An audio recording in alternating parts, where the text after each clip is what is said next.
We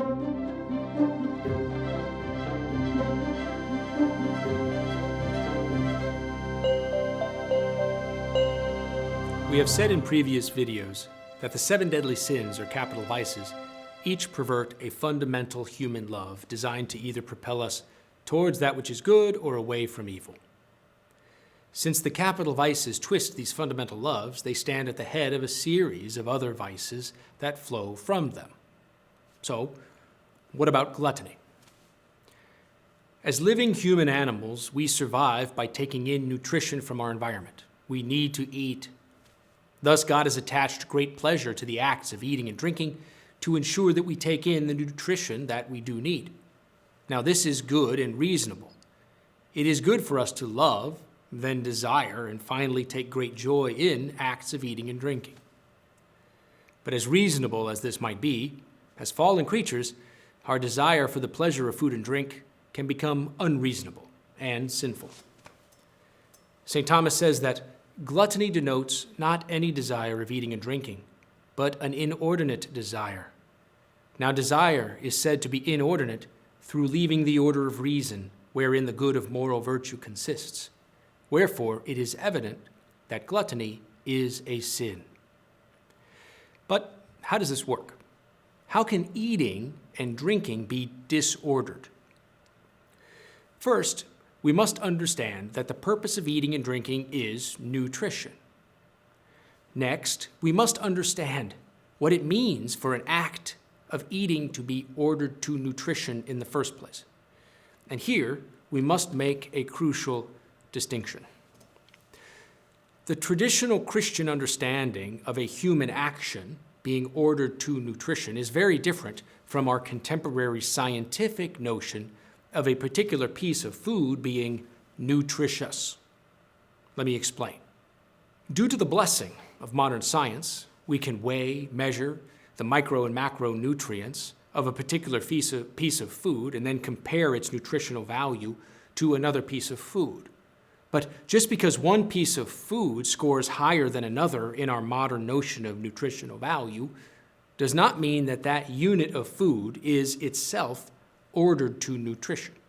No, food itself is not ordered or disordered. Instead, it is the human act and human desire that are either ordered or disordered. And why? Because actions and desires both aim at some end. Since they aim at some end, since they are teleological, they can either be rightly ordered or wrongly ordered towards that end. So, in response to the biblical objection that only that which comes out of a man defiles him, not what goes in, St. Thomas explains, that which goes into a man by way of food, by reason of its substance and nature, does not defile a man spiritually. It is the inordinate desire for food that defiles a man spiritually. So this leads to our next question. How can a desire for food be gluttonous? If I desire food, eat it, and then metabolize it, how might this fail to be ordered to nutrition? Well, again, St. Thomas explains that the vice of gluttony does not regard the substance of food, stressing the point that he made above, but in the desire thereof not being regulated by reason. Wherefore, if a man exceed in quantity of food, not from desire of food, but through deeming it necessary to him, this pertains not to gluttony, but to some kind of inexperience. It is a case of gluttony only when a man knowingly exceeds the measure in eating from a desire for the pleasures of the palate. As we mentioned, God has attached great pleasure to those actions necessary for our survival. Actions like eating and drinking to nurture the body. But when rational creatures knowingly succumb to a desire to eat to the point of harming the body, to the point of actually injuring the very end or telos for which the act of eating is ordered, this becomes sin. This is an act of eating that is disordered. When we give in to a desire to eat to the point of harming the body, we succumb to one of our most base human desires. When we fall into gluttony, we allow our body to rule our mind, and then allow our minds to, in a sense, just fall asleep in a lethargic stupor.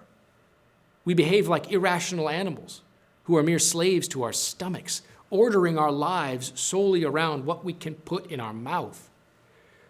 And this is how gluttony can be sinful.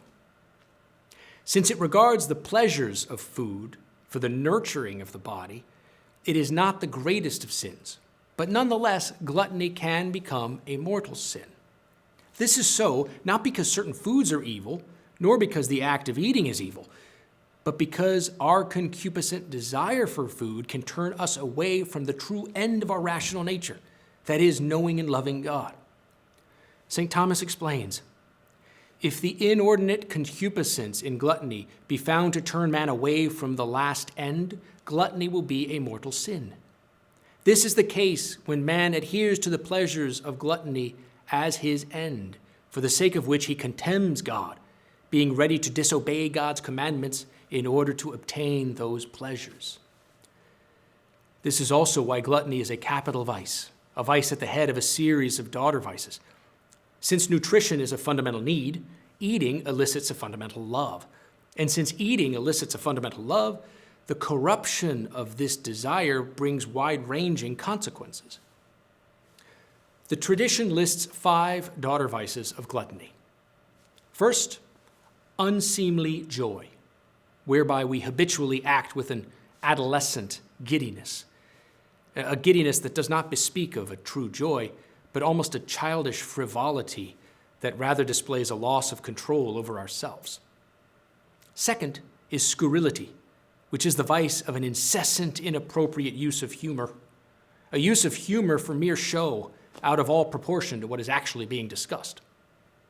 Third is uncleanness, where we simply lose control of the care that ought to be given to bodily hygiene and grooming. Fourth is loquaciousness, whereby we speak in an unseemly manner, interjecting randomly, interrupting rudely, speaking from impulse, almost as if our speech is venting our emotion rather than expressing our reason.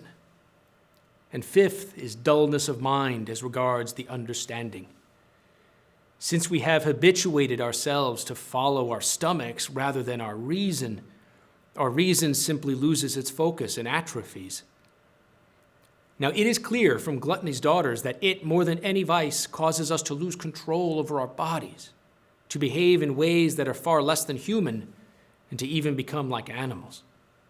This is why, friends, in the Christian life, the first line of battle for holiness is so often simply learning to control what we eat. So often our journey towards holiness starts with nothing more than putting less food in our mouth. Brothers and sisters, keep studying. This is Father Brad Elliott for the Western Dominican Province. You've been watching Truth in 60. For more exclusive videos, download the OPwest app. Link is in the description.